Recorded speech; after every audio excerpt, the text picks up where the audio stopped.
Alors, mon adolescence, elle continue encore, hein, je crois. Elle a jamais arrêté de... Elle s'est jamais arrêtée, en fait. L'adolescence, c'est quelque chose qui est, pour moi, à perpétuité. Donc, la musique, j'ai découvert quand j'étais tout petit, grâce à mon père, qui collectionnait des disques, qui avait un salon de coiffure, et donc j'étais devenu son DJ quand j'avais 6 7 ans. Avec le vieux Tepaz et les 10 45 tours qu'on mettait, qu'on empilait. Et donc j'étais passionné de musique, de cinéma depuis tout jeune en fait. Voilà. Alors je pense que ma première idole, ça a été Ray Charles. Mon père avait le disque, j'avais peut-être 5 ans. Et après, ça a été bon, les idoles, les chanteurs et chanteuses françaises, parce qu'il avait les 45 tours de Johnny, Françoise Hardy, tout ça, tout. Et puis après, ça a été les Beatles radicalement. J'avais vu les films à l'époque, quand c'était sorti au cinéma, Help, 4 garçons dans le vent. Et donc, franchement, le groupe qui m'a vraiment fait découvrir vraiment le rock, en fait, à part Elvis Presley aussi, hein, c'est les Rolling Stones, avec le titre Satisfaction. Voilà.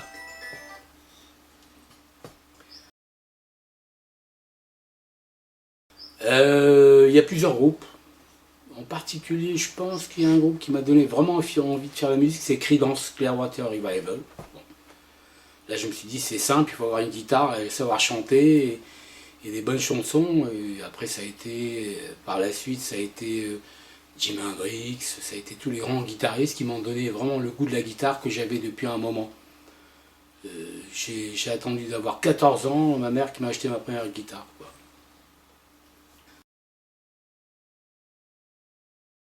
Alors j'ai commencé bien avant, j'avais quoi, peut-être 9 10 ans.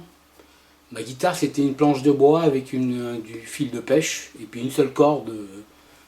C'est pour ça que j'aime beaucoup les guitares bidons, les guitares avec on appelle ça les cigar box.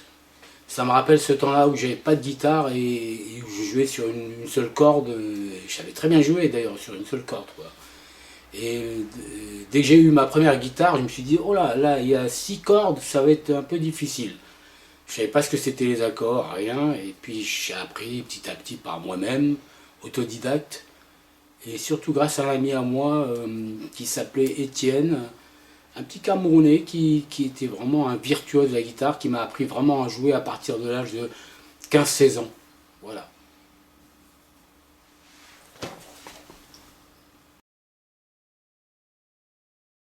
Ma première chanson, j'ai dû la composer quand j'avais mes premiers mois de guitare. D'ailleurs, c'est bien que tu me poses cette question-là parce que j'ai mis cette chanson-là, enfin l'idée importante, dans mon disque qui s'appelle The Daniels, le groupe que j'ai monté avec un autre Daniel. Donc une chanson, voilà. Donc la première chanson, j'ai dû la composer quand j'avais 15 ans. Voilà.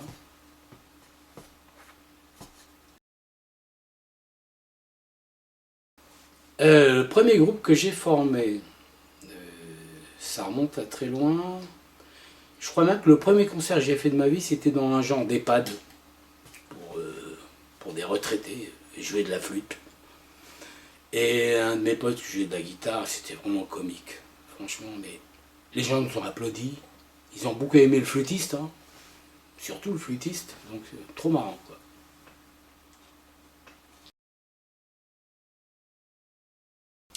Alors, le style de ma musique, c'est un conglomérat, un mix de toutes mes influences, de tout ce que je peux transpirer, de tout ce que j'ai écouté. Essentiellement du rock. Mais bon, il y a deux, trois artistes ou groupes qui sortent du lot. On peut dire les Rolling Stones, Neil Young. On peut dire. Mais moi, je pense qu'il y a beaucoup plus que ça. Il faut écouter entre les lignes. voilà, il y a beaucoup de choses à découvrir. Et tout est fait inconsciemment, sans être réfléchi, c'est juste de la transpiration musicale, on peut dire. Et puis c'est quand même du Dallenbeck, hein, voilà. Et puis j'ai quand même fait d'autres disques en m'appelant Abécassis. Mon premier disque est sorti en 2011. J'ai fait un groupe qui s'appelle The Daniels. Et ensuite j'ai repris ce nom Dallenbeck qui devait être mon premier nom d'artiste, que j'aimais bien. Voilà. Et puis donc ben, rien n'est réfléchi. La musique elle sort comme ça.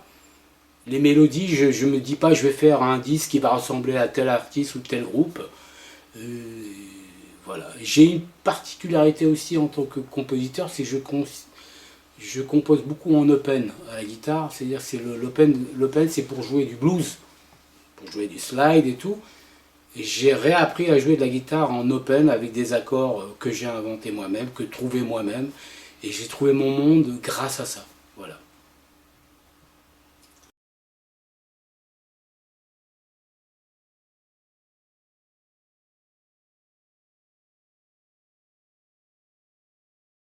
Ben, il y a pas longtemps, il y a une semaine de ça, j'ai un ami sur Facebook qui s'appelle Jérôme, qui m'a demandé, qui voulait acheter mon dernier disque, et puis qui m'a demandé est-ce que tu as fait autre chose avant. Et je lui ai dit oui, donc je lui ai donné mes liens à Bandcamp où j'ai fait tous mes disques, et je me suis aperçu que j'en ai fait 7, c'est vrai. Et il m'a tout commandé. Bon, alors, je me suis dit, mais c'est vrai, t'as fait quand même 7 disques, c'est incroyable, en 10 ans. Sans compter deux groupes que j'ai produits quand même, où j'ai mis du temps, ou un groupe de garçons et un groupe de filles. Voilà, et donc la musique, ça prend du temps. Mais d'avoir fait 7 disques en 10 ans, je trouve que c'est incroyable, quoi. Et mon dernier disque, je pense que c'est pas un aboutissement, mais c'est le début de quelque chose. C'est le début d'une bonne expérience, d'une bonne façon un peu de tout contrôler. Et, et heureusement, ce qui ne me manque jamais, c'est l'inspiration. Composer, pour moi, c'est assez facile. Écrire des textes, ça devient aussi plus facile. Chanter, je chante mieux, on peut dire, qu'avant. Ou alors plus posément, avec plus de maturité. Donc c'est ce qu'on recherche. Dans l'art, il faut toujours chercher la maturité. Il faut toujours chercher à, à perfectionner ce qu'on fait au mieux. Et d'être content surtout de ce qu'on fait. Voilà.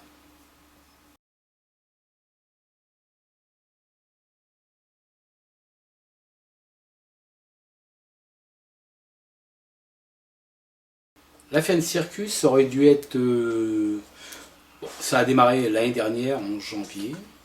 euh, mais s'il n'y avait pas eu ce foutu Covid, il aurait dû démarrer il y a un an avant. Bon, il faut toujours prendre les choses, le négatif, dans du positif. C'est que ça m'a permis de composer encore, de trouver d'autres idées et d'avoir plus le choix d'écrémer les idées que j'ai eues. Et donc en janvier l'année dernière, 2021, donc j'ai un ami qui s'appelle Jack Hart, qui est venu m'aider à installer une carte son chez moi, à installer un mini studio, commencer à faire des maquettes. Et il m'a accompagné au piano. Et franchement, c'était très, très gentil de sa part parce qu'il m'a fait déclencher l'idée de vraiment de commencer à faire un disque. Et ensuite, bah, tout a été. Ça n'a pas été facile, mais chaque étape a dû être bien étudiée. Et, et heureusement, le résultat est vraiment bien. Je suis content de mon disque, quoi. Je suis très, très content de mon disque.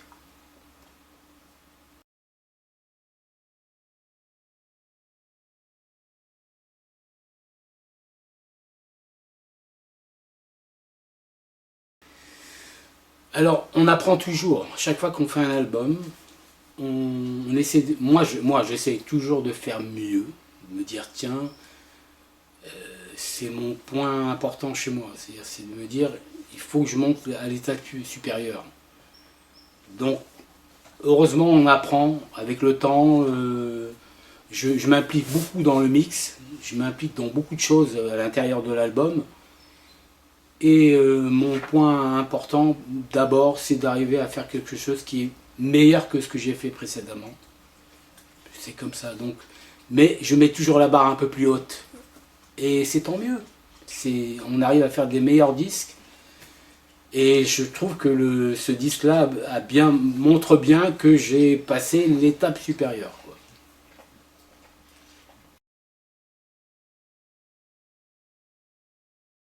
Alors une chanson, ça tombe un petit peu comme un message qui vous dit, voilà, DHL, il y a un paquet qui arrive pour vous, vous prenez, et ben oui, on prend. Donc la musique, elle tombe, on ne sait pas d'où elle tombe. J'aime bien rappeler cette phrase de Captain Beefheart, que j'aime beaucoup, un artiste américain qui a énormément influencé un tas de gens, qui dit, voilà, la musique, là où je l'ai trouvée, elle m'a rien coûté. Donc je vois pas pourquoi il faut la payer. Donc, bon, voilà, mais c'est marrant, mais j'aime bien cette phrase-là comme pour dire, bah elle arrive de nulle part. Elle arrive, à mon avis, je sais pas. Et puis ça dépend du jour, ça dépend de l'humeur. Et donc j'ai mon fameux téléphone portable qui me sert à enregistrer tout de suite la maquette et l'idée que j'ai parce que je sais pas écrire. Donc sachant pas écrire, le téléphone portable c'est fabuleux. Alors j'emmagasine des centaines d'idées tous les jours.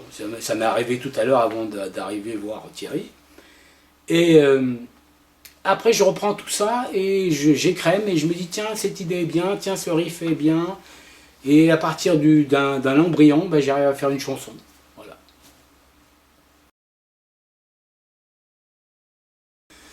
Alors mon premier concert c'était, je devais avoir peut-être 15 ans.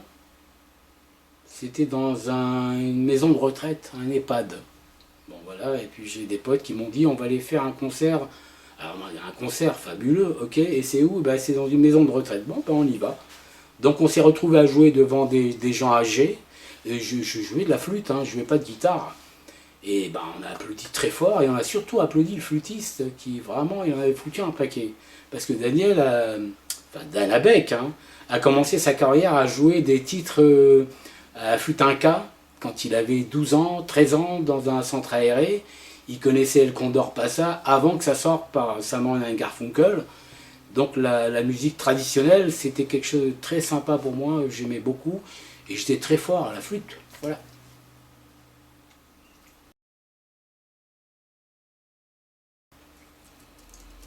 Eh ben, ça m'a donné plus de temps à composer, à réfléchir ce nouveau disque, à me retrouver moi-même et en même temps à apprécier ce qu'on avait facilement et qu'on n'avait plus et de dire que voilà, les choses simples sont parfois les meilleures et les plus importantes de notre vie.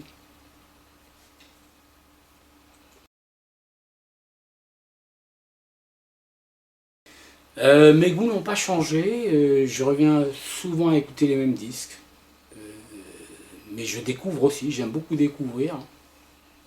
Alors qu'est-ce qui m'intéresse le plus? Je crois que c'est les voix maintenant, c'est quelqu'un, la personnalité, et il y en a toujours un qui sort à droite à gauche qui est intéressant. Et on peut même revenir à des choses qui sont sorties il y a même 20 ans, 30 ans, et de s'apercevoir qu'on est passé à côté. Donc la musique, ça n'a pas d'âge pour moi. Quelque chose qui est sorti à 50 ans est aussi intéressant que quelque chose qui sort maintenant, ou inversement. Et j'espère qu'on va toujours découvrir de nouveaux artistes. Voilà.